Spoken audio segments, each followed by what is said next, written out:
Hey guys, Jen Springer here of jenspringer.com and livegreen.solutions. So first things first, make sure you subscribe to this channel below so that you get more updates, what we're doing, and when the new videos come out, you will get a notification of that. So I did a video already about kind of an overview of what happened to us in the last year and a half.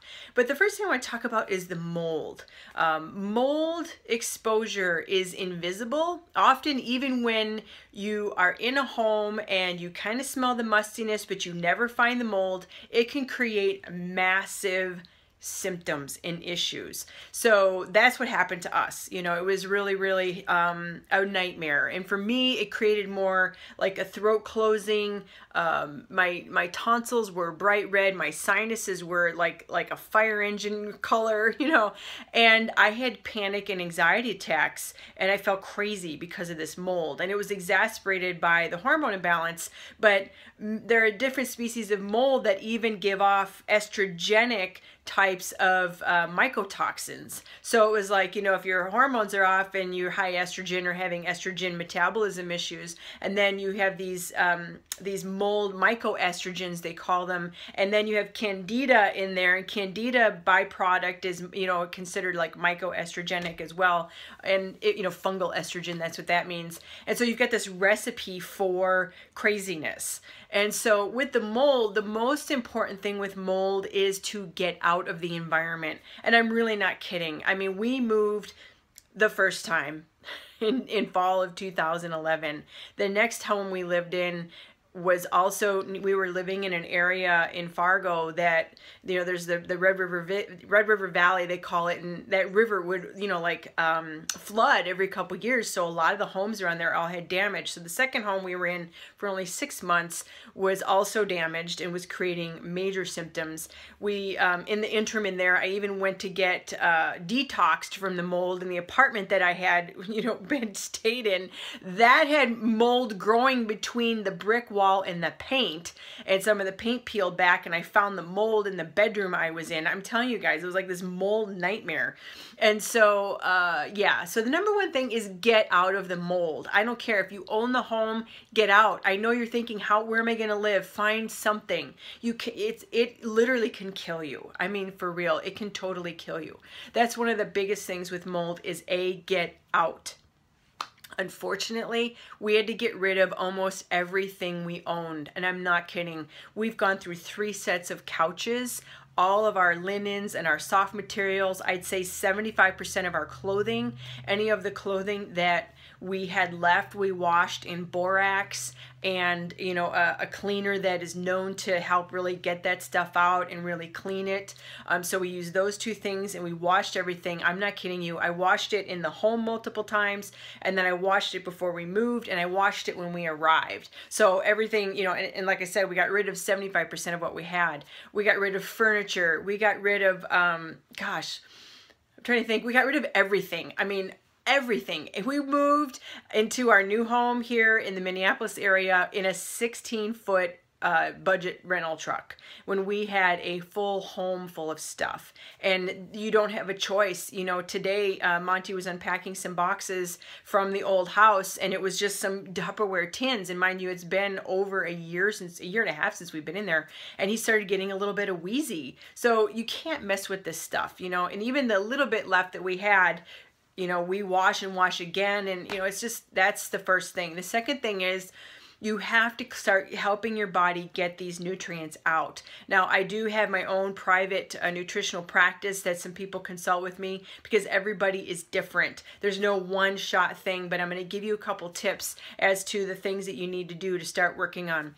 The first thing is your bowel elimination. You must increase your fiber off the roof because your body pulls those mycotoxins. It's actually not the mold in your body unless the mold has taken up root in your sinuses. I'm sorry, I got a cat fur on my nose.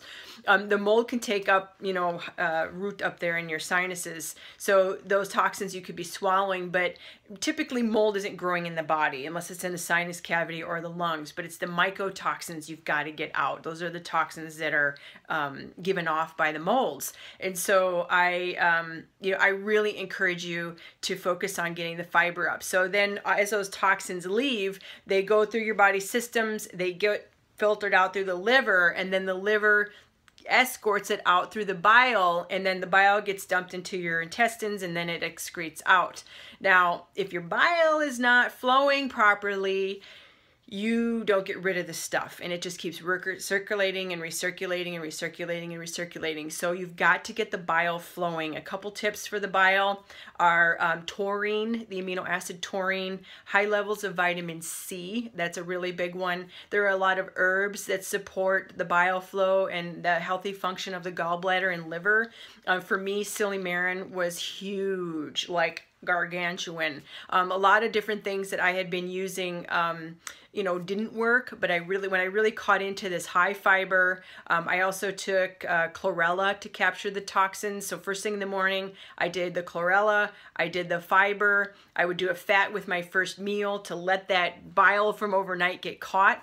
I also used a specific charcoal that captures biotoxins. Now, not just like activated charcoal from the health food store, but it was a special charcoal that binds the mycotoxins, and that I would take before bedtime. I took that like for a year. And so I did that. I really worked on getting my glutathione levels back, because when I had my nutrient evaluation done, I was really low in all the nutrients that are needed for the creation and the recycling of glutathione. There's a surprise. Glutathione's the #1 antioxidant in your body, and if you don't have enough of that, stuff recirculates and you get really toxic. So everybody tells me how amazing my skin looks, and really that's just a byproduct of me working on getting all these toxins out and getting these antioxidant levels really good in my body. At one point it was really really bad and really depleted. So the second thing is, well, the first thing is fiber, or get out of the house, get the high fiber, work on the bile flow. That's the third thing. And you know, you just have to rebuild. You've got to have a clean diet. You know, I follow a diet program called Bile, B-A-L-I. If you want to find a book on that, a friend of mine wrote it, Dawn Miggs Corridor. You can go to Amazon and search simply Bile, B-A-L-I. It's a high antioxidant, low glycemic, alkaline diet. And alkaline, that is in alkaline foods are going to make you alkaline, but alkaline foods are really high mineral and really high antioxidant. So eating clean is important, because you've got to take the stress off your body to get rid of these mold toxins. So those are just a few things to get you started. I don't want to ramble on for, you know, 20 minutes, 3 hours. I could go on about this, but those are some basic things if you've had mold exposure. I wish I knew about that gallbladder thing at the beginning, because I really could have facilitated getting that out. And there are other ways you can facilitate gallbladder flow depending on what's happening, but you just got to remember, you know, the toxins come from all over the body, and it doesn't matter if it's mold or other toxins. They come through your system and they work your way over here to your gallbladder. I don't know if you can see my gallbladder. And then you have your gallbladder. Well, your liver will process it, the gallbladder will catch it, and then the bile will excrete out into your large intestines. So what happens is the toxins from all over the body, you know, they come out of the cells or in the lymph fluid or in the tissues or whatever's going on. They go through a process of phase 1 and phase 2 detoxification. What that means is it becomes water soluble, and then it gets excreted out of your body. So you facilitate that through nutrients, supporting your liver, supporting the gallbladder, and catching those toxins like a baseball glove catches a ball, with fiber, different types of fiber. Change it up.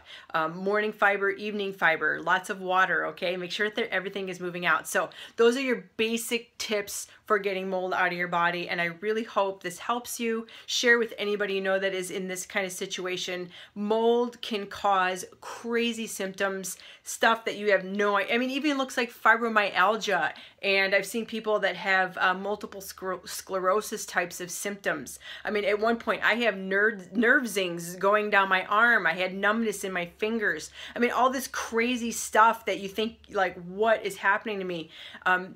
Your nervous system is very affected by mold and mold toxins. So anyways, share this with other people. I look forward to more videos sharing with you. Make sure you subscribe, share this with others, post it on Facebook, and we'll talk to you guys soon.